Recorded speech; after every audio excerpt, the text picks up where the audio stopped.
মরিচ গাইস বলবো গাইস দেখেন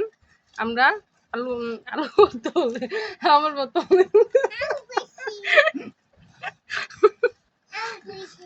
তুমি কইছো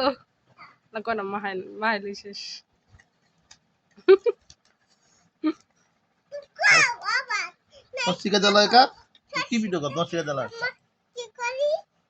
গাইস দেখেন আমরা কি করি তারপর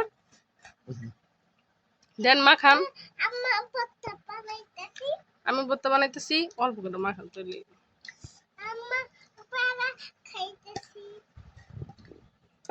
আমার জামাই ভর্তা বানাইতে জানে না